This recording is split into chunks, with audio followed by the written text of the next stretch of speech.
sini kami akan menjelaskan mengenai pengaruh budaya bersosial media pada kesehatan mental. Kami mengambil judul ini dari tema bab 4, yaitu mengenai kebudayaan dan masyarakat.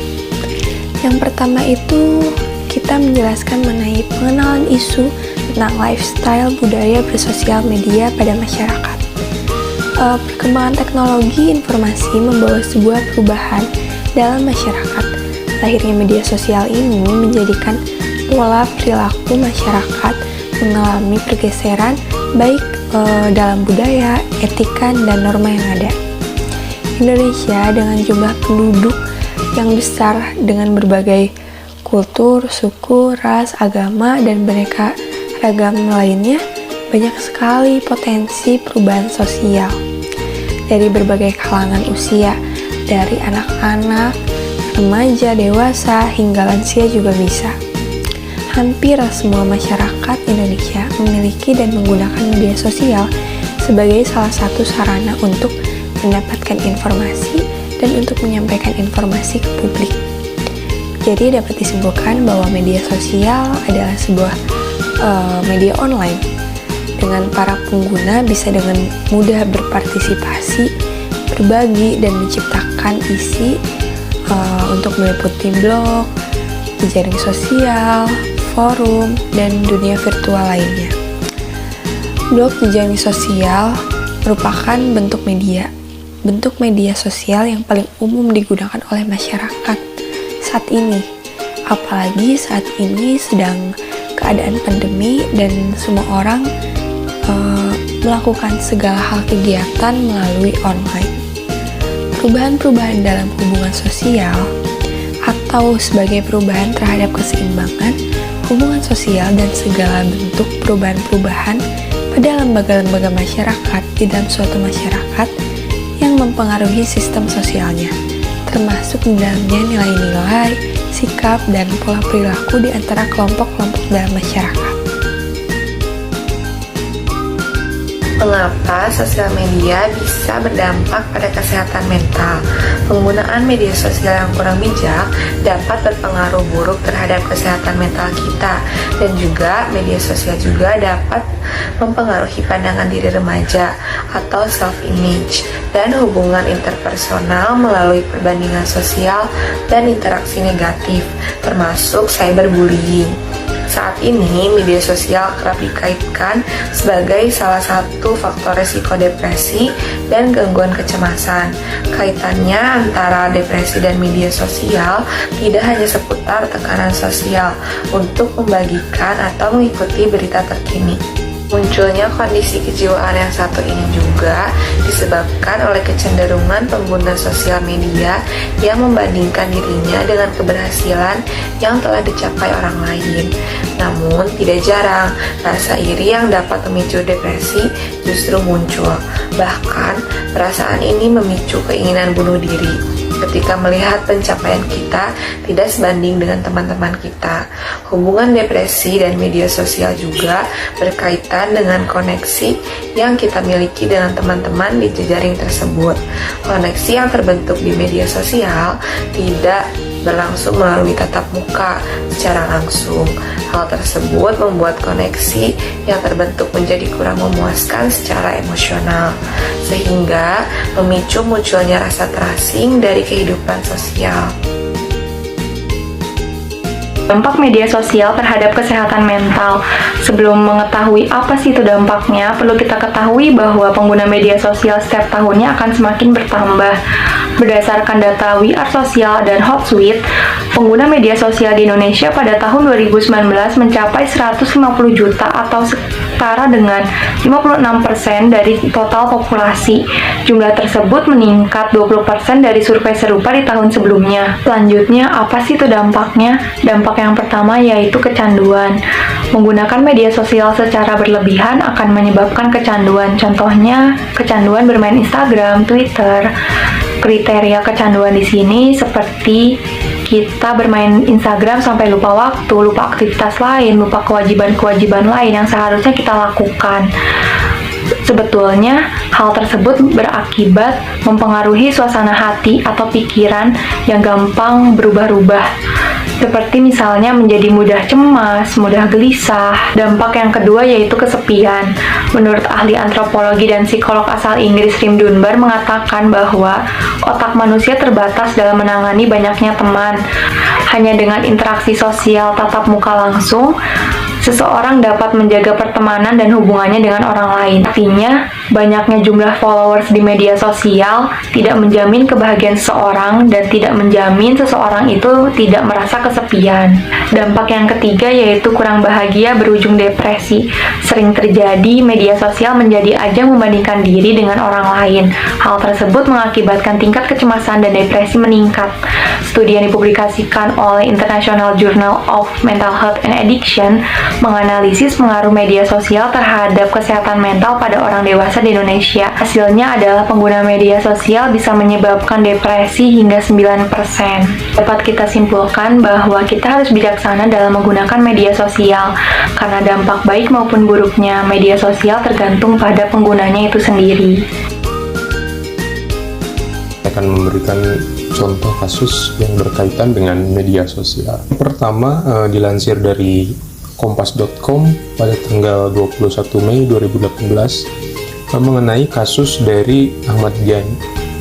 Jadi Ahmad Dhani ini dilaporkan oleh sekelompok orang yang mendukung Basuki Cahayapurnama atau lebih kita kenal dengan Ahok sebagai ujar kebencian. Cuitannya di Twitter mengakibatkan dia pada akhirnya harus mendekam di penjara. Maka untuk itu kita hendaknya dalam bermedia sosial harus berhati-hati, juga harus beretika jika kita ingin memberikan komentar atau kritik kita. Dan yang kedua ada Tallulah Wilson. Dia seorang gadis cilik balerina yang sibuk atau sedang asik dengan media sosial yang dia punya. Kemudian ibunya karena khawatir karena dia terlalu sibuk dengan dunia mayanya, maka si ibu berinisiatif untuk mengambil gadget. Ketika diambil oleh ibunya, si anak ini berteriak sambil berkata, lebih banyak orang yang mencintaiku di media sosial daripada di kehidupan nyata. Dia pun menyebutkan bahwa ada 18.000 orang yang menyayanginya di media sosial. Tallulah Wilson sendiri adalah anak dari korban perceraian orang tuanya, dan kemudian dia juga mengalami depresi di mana meninggal. Dan pada akhirnya setelah kejadian itu setelah dirampas gadget, tidak bisa lagi menggunakan media sosial. Akhirnya dia lari ke stasiun di dekat rumahnya, yaitu stasiun Pankras, dan akhirnya dia melakukan bunuh. Terus kita harus bisa membagi waktu juga kapan saatnya kita bermedia sosial dan kapan saatnya kita berinteraksi. Kemudian yang ketiga ada berita dari media Indonesia, di mana akibat adanya media sosial seorang siswa merasa terhibur. Dan akhirnya di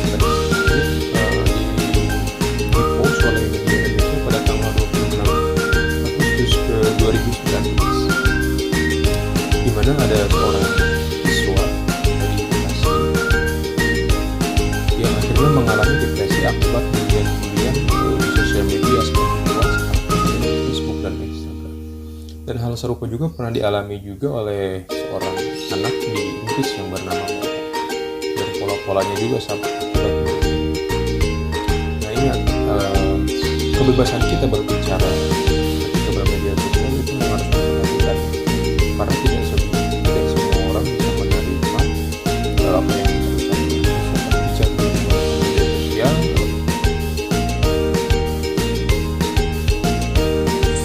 Ada 6 saran menurut psikolog untuk mengurangi bahaya penggunaan media sosial terhadap kesehatan mental dan psikis.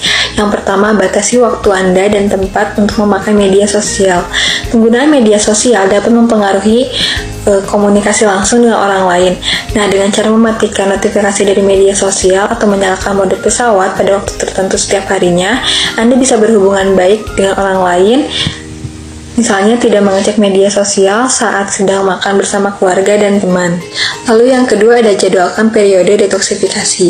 Menurut beberapa penelitian menunjukkan bahwa detoksifikasi media sosial atau jeda selama 5 hari sampai seminggu dapat menurunkan level stres dan meningkatkan kepuasan hidup. Jadi mulailah jadwalkan jeda harian dari media sosial selama beberapa hari. 3. Perhatikan apa yang Anda lakukan dan bagaimana perasaan Anda. Coba gunakan platform online favorit Anda pada waktu dan durasi yang berbeda setiap harinya untuk melihat bagaimana perasaan Anda saat itu dan setelahnya. Anda mungkin menemukan bahwa menggunakan media sosial dengan waktu yang singkat akan membantu Anda dan merasa lebih baik ketimbang menghabiskan waktu 45 menit untuk menelusuri situs feeds secara mendalam. Jika Anda merasa menghabiskan energi untuk mengakses Facebook setiap tengah malam dan berujung pada timbulnya rasa buruk tentang diri sendiri, sebaiknya tidak membuka laman tersebut setelah pukul 10 malam. Lalu yang keempat ada gunakan media sosial dengan penuh kesadaran. Apabila membuka Twitter telah menjadi hal pertama yang dilakukan di pagi hari, apakah itu karena ingin mengetahui berita terkini atau hanya kebiasaan sebagai pelarian untuk menghadapi hari baru? Apakah Anda justru memilih melihat unggahan di Instagram ketimbang mengerjakan tugas kuliah? Jawablah pertanyaan ini secara jujur kepada diri sendiri, lalu putuskan apakah hal tersebut memang harus Anda lakukan. Lalu yang kelima ada pangkas. Seiring berjalannya waktu, banyak orang atau organisasi yang Anda ikuti di media sosial. Beberapa konten menarik untuk dilihat, namun ada banyak yang akan membosankan, menjengkelkan, menyebalkan, dan bahkan lebih buruk lagi. Ini waktu yang tepat untuk Anda berhenti mengikuti, membisukan, dan menyembunyikan kontak Anda. Mereka tidak akan menyadari apabila Anda melakukan pangkas media sosial. Hasilnya hidup Anda akan menjadi lebih baik. Lalu yang terakhir, media sosial bukan pengganti kehidupan nyata. Menggunakan Facebook untuk mengetahui kabar sepupu atau orang terdekat Anda, namun jangan menunda kunjungan setelah berbulan-bulan lamanya. Kicauan di Twitter dengan rekan kerja atau kerabat bisa menarik dan menyenangkan, asalkan interaksi tersebut tidak menggantikan komunikasi langsung dengan mereka. Saat digunakan dengan penuh kesadaran dan pertimbangan, media sosial merupakan alat tambahan yang berguna bagi kehidupan sosial Anda. Namun, hanya orang yang sedang duduk di hadapan Anda yang dapat memenuhi kebutuhan dasar manusia untuk rasa keterhubungan dan keberadaan diri. Adanya pengaruh pengguna media sosial terhadap kesehatan mental dapat mengakibatkan kecanduan, stres, kurang bahagia hingga berujung depresi. Pengaruh pengguna media sosial terhadap kesehatan mental secara keseluruhan memberikan pengaruh pada tingkat rendah atau lemah. Kesehatan mental dipengaruhi oleh faktor lain. Faktor lain yang menyebabkan kesehatan mental baik ataupun buruk, yaitu faktor internal, adalah faktor bawaan para pengguna, dan juga faktor eksternal para pengguna seperti media sosial selain Instagram, keluarga, kerabat, atau teman.